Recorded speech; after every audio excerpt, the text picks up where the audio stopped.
So you want to sing high, powerful rock notes and high, powerful rock songs like this.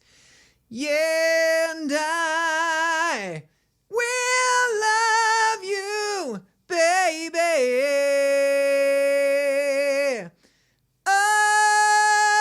always, and I'll be there forever and a day, always, right? But when you sing the high stuff, always, your voice craps out, you go to falsetto, you go to head voice, your voice splits, you shout, always. That doesn't sound very good.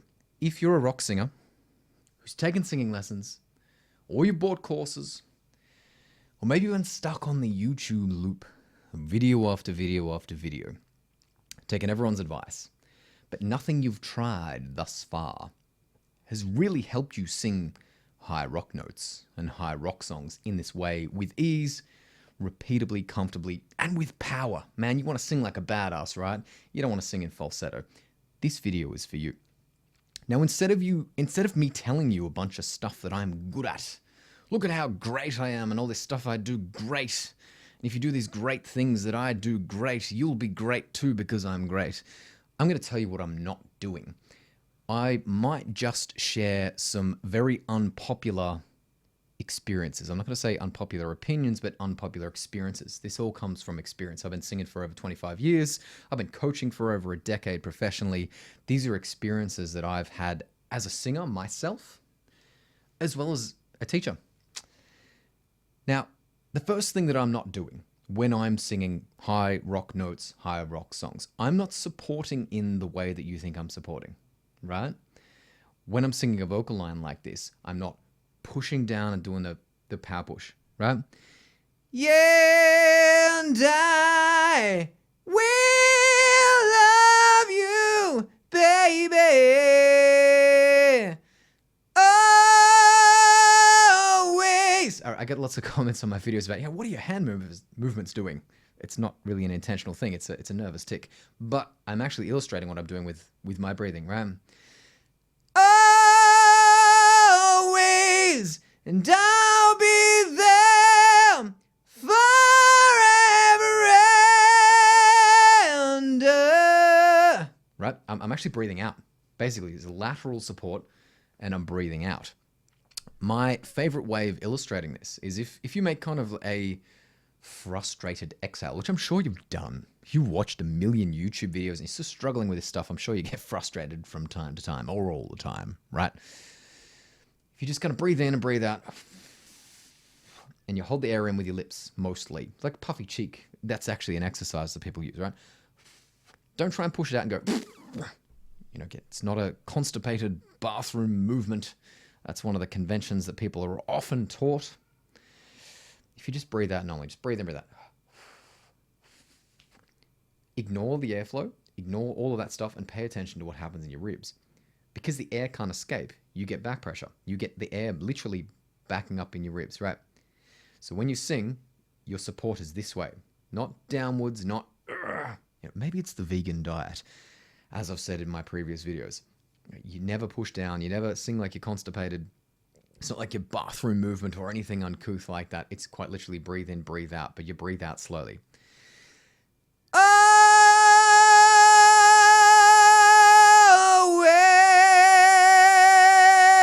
Right? That's why it's consistent and that's why it's sustainable, right? You need airflow for vibration and you need vibration for resonance and you need resonance for singing, right? The second you hold your breath, this is why you're barking like a dog when you sing. Right? This is what that instruction will do for you, right? For every person that takes that instruction, like hold your breath, push down, and they sing a little bit better, there's 5 other singers out there, just like you and just like me, that try this stuff and they either hurt their voice or they just don't get any better. And then you start to feel bad about yourself and you start to feel like there's something wrong with your voice or something wrong with you or you've got a learning disability or something because this shit's not working for you. And these massive channels, 2 million subscribers, and they've got all these, great singing on their channel and they're telling you to do this thing that doesn't work for you, right? Really depends on your disposition as a person. We're not all the same. We don't all have the same accent. We don't think the same. We don't feel the same. Someone that's a little bit more anxious you know, and you're annoyed about this stuff, or you're worried about it hitting a high note. That is very, very polar opposite in disposition to someone that's just kind of confident or easygoing or a surfy type dude. That's just like, yeah, whatever, man. You're going to breathe differently to this person. So those general instructions that give average singers average results, you know, to cast a wide net. Look, this has all helped you sing a little bit better. Yeah, absolutely. This is not taking you and giving you exceptional results, right? I was one of those people that pushed down for such a long time. I've shared before and after videos on the YouTube channel. I've shared them on my website as well. You can go and check that out if you want. I was such a pushy, shouty, barky, like barking like a dog type singer. I used to blow my voice out 2 songs into the set. It was really awful, right? Once I started just breathing out, my life changed as a singer. It didn't necessarily make me an amazing singer just by doing that. It just showed me that there was kind of a door number 3 compared to what I was doing. That's kind of what I've been calling it in the last couple of videos, right? Number 2, I'm not singing forward. I did say I was sharing some unpopular experiences and maybe some unpopular opinions here, right? I don't think there's any vocal channel out there, well, there's actually a few, that don't say, sing forward, right? The good ones explain it. The good ones give context. But it's just this idea, like you've got the mask, like you got a pair of sunnies on and you're singing through the mask, right? This is not where the singer's forward placement actually occurs. I'm not singing forward, right? When I'm singing something, yeah, I'm not singing forward. I'm singing into the crown or the back of my head, right? I'm singing right into the back of the head. The brightness in that's extremely bright, right? For a guy with my voice, that's probably not exactly what you expect from me, but it's very bright. Yeah! Yeah! Yeah! Right? It's got that forward placement thing that people talk about, right? It's just like twang, right? Twang occurs in the space between the vocal folds and the epiglottis. That is 1,000 revolutions of the sound. Right? That's the amount of time it takes for the fundamental to get to that point, and you kind of catch that extra frequency in there. You can call it whatever you want, right? You're kind of catching that sound that resonates there, right? Forward placement's the same thing, except it's the supraglottis, which is lower, which means it's 3,000 revolutions of the sound. And you can have people say, look, it's here, it's in the nasal resonator, blah, blah, blah. And that's all cool and good and well, but it's not fucking working for you, is it? That's because forward placement is not here. It's actually here. Not that you should sing in your throat either. Again, disposition of the person. Like it's different strokes for different people, right? So I'm not singing forward. I'm singing bright, absolutely. But I'm singing basically from kind of the hard palate into the soft palate. Yeah.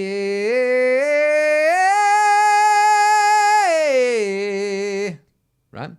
I'm singing directly back into the crown of my head, right? Which I'm not going to show you right now. No one wants to know what's going on with my hair. I'm not singing forward. Don't sing forward. Don't do it. Yes, you need brightness in your tone. Yes, you need all those frequencies. You need all that stuff, but it doesn't come from actually singing forward. Again, for every singer out there that gets told, you just sing, yeah. How many courses or videos you've watched where people tell you to do that kind of thing? Yeah, yeah, yeah. Like you're not singing. That's twang. It's not twang. You're just going yeah, and you don't know what to do with that, right? You don't really need to do that. For every person that works for, there's 5 rock guys like you and me that doesn't fucking work for, right? And we just feel really frustrated about it. And then we make really awful sounds, right? Yeah, yeah. And we're doing that kind of thing. We're like, hang on, our favorite singers, Paul Rodgers doesn't sound like that. Steven Tyler doesn't sound like that. Eric Burden doesn't sound like it. Chris Cornell doesn't sound like that. Well, sometimes. And you start doubting yourself and it all comes back on you and you think there's something wrong with you, right? The next thing I'm not doing is creating space. Again, unpopular opinion or unpopular experience. Let's be super, super practical and rational. Can we be rational for a second? Totally open and honest with each other. High frequencies are fast and they require a small space. Think about a dinner bell. It's tiny, right? The frequencies within that sound are very, very fast because it's small. A big church bell, boom. It's a large space because it's low. Why are you opening everything up and getting bigger and larger as you ascend, right? And you're wondering why you can't sing high notes. You notice I don't particularly open my mouth that much when I'm singing. Yeah? Yeah, and I will love you, baby, always. Right? right? I'm not really opening everything up and accentuating the bigger, darker format of those sounds. And in fact, just to go on a little bit of a side journey from that, I'm singing 90% front vowels. This is a massive realization that I've made in probably the last 4 or 5 years of doing this. I've been singing for 25 years, and this has been kind of a recent revelation that I've had. All good rock singers sing front vowels. They not only just sing front vowels, they predominantly sing front vowels.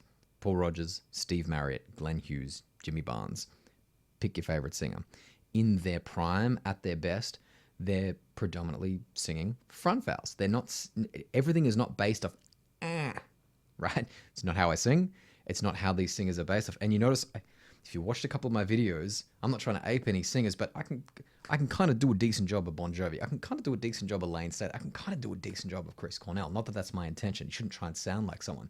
But it's because I'm doing what they're doing instead of doing some opposite thing and trying to contort my voice into the sync. So I'm not creating space at all, right? I'm not lowering my tongue. That is what I call the voice killer. The voice killer is lowering the tongue. It really, really is. If you've got strain and tension going on, raise the back of your tongue kind of up in a wave. This is how actual opera singers sing, how classical singers sing.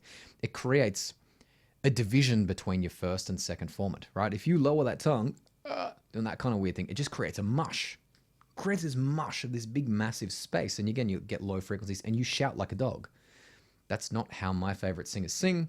I'm sure there's a place for that. It's definitely not how I want to sing. I was already a shouty, kind of dog barking type singer. Again, I've shared the before and after videos with you of me singing. Right, I just wanted to get so far away from it. I wanted to run in the other direction from that. So I've just gone in the opposite direction of all those things that cause that, right? I don't need to create a big, barky, shouty sound. I need to work towards not being like that.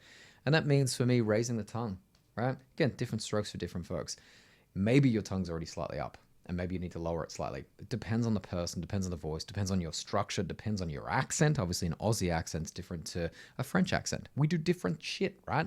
We've got our tongue in a different position. We've got our soft palate in a different position. We've got a different tone we're going for, right? We're doing two different things. The same instruction is going to create havoc in at least one of those singers while the other one sings real well, right? It's just because it's not really the right instruction. I am not supporting in the way that you think and holding my breath and pushing down and clenching like I'm constipated. Again, maybe it's a vegan diet thing. Not clenching like I'm constipated. I'm not pushing. I'm not holding my breath like this when I'm singing. Yeah, love. That is not going to make you a good singer. Finally, as well as not holding my breath, not supporting my voice in that way, create compression, not creating space, I'm also not singing forward. I'm not dragging chest voice. I'm not trying to sing with a chesty mix. If I had $1 for every time, every single week, almost every single day, someone reaches out to me saying, look, can you just show me how to do a chesty mix like you do? And I'm like, well, I'm not singing with a chesty mix. I'm not your guy. I'm really not your guy because that's not what I'm doing, right? When I'm singing, yeah, and I will love you, baby, always. Right, that probably sounds like chest voice there, right? Always, and I'll be there. That sounds like really, really high chest voice, right? That's absolutely not. At least in my definition, and this is where maybe semantics becomes a bit of a problem with vocal training. So the body of the vocal fold is vibrating there. So if you want to overcomplicate it and give weird names to things, you can call it M1 if you like. It's not really M1, but that's the body of the vocal fold is vibrating. There's a slight touch of the edge vibrating, and as I ascend, I still have the same amount of edge, and I basically just thin out the body of the vocal folds. When someone says, when you watch a YouTube video, it's way more exciting if someone says, look, I've learned to take a chest voice up to D5. This is actually what they're talking about. They're talking about retaining some of the body of the vocal folds. However, if you take that in the wrong way and you just try and contract the vocal folds as thick as you can, you're going to blow your fucking voice out, right? You know this. They know this. It's just way more exciting to say, hey, do you want to sing a D5 in chest voice than me saying, hey, look, we need to thin out the body of the vocal folds. We need to narrow our vowel and really match the vowel to the frequency and the format and blah, blah, blah. That's not exciting. That's boring shit, even though it works, right? Not pushing down, holding my breath, clenching, clamping, supporting, and lifting my voice in that way. I'm just breathing out. I'm not singing forward. Yes, I'm singing bright, but I'm really singing into the back of the head, crown of the back of the head. I am not creating space, not lowering the tongue. I'm not doing any of that. I'm not creating open throat. I've been through this in videos before. Lagola aperta doesn't actually mean open throat. That's a literal translation of what that means. It really means freedom. Open really means freedom from constriction. The only open thing is perhaps your vowel, spreading, raising the soft palate, and then modifying your vowels. But everything is really closed off. There's really a closure valve. That's what open throat singing is, singing with freedom.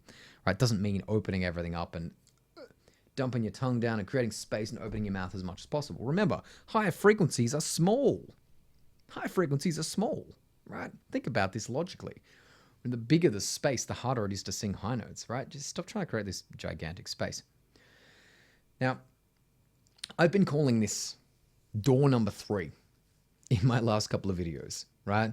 If I'm going to figure that these instructions that I'm giving you in this video, this advice I'm giving you in this video, and also the singing I'm doing in this video is pretty polar to a lot of the stuff that you're seeing out there, right? You've been on the YouTube loop, maybe taken a couple lessons, maybe bought a course, and you're trying to lower your tongue, you're trying to yawn before you sing, you're trying to push down like you're constipated, you're trying to sing all back vowels, la, everything is la, right? Shout better than anyone else, read between the lines. Trying to sing forward like this, right? And none of this shit is working for you. I'm not doing one single thing. I'm not doing one of these things, right? If you'd like me to open door number 3 for you, there is a link down below where you can get in touch with me. If you're serious about working with me, you're really, really ready to work with me, take your singing to the next level. Let's just get this done. Let me know what your goal is. Why are you putting yourself through this? This is the question that I was asked that changed my whole life. Why are you putting yourself through this? What's your time frame? And what's actually going on? Now, when we say what's going on, don't come at me with like, oh, I need you to help me with mixed voice. I need you to help me with support. I need to help you with compression, right? I want you to tell me what happens in a song. I sing Man of the Box or Rooster, and this note in the chorus, this word just craps out. I get falsetto, or I shout, or I can get through the song and then I'm hoarse afterwards, that kind of thing. That's what's actually going on with your voice. You don't have a problem with mixed voice. You don't have a problem with support. These are kind of not really for your ears and eyes at this point. That is for someone else, a voice teacher, to actually tell you. Tell me what the real problem is. Tell me why you're putting yourself through this and what your actual goal is. Tell me what your time frame is. Putting a full stop at the end of this is going to change your life. It really, really is. Hit the link down below if you'd like to get in contact with me, you're serious about working with me, and you want me to open door number 3 for you. Most importantly, hit the subscribe button so we can break more paradigms with voice coaching, and we're going to talk soon. We're definitely going to sing high notes soon.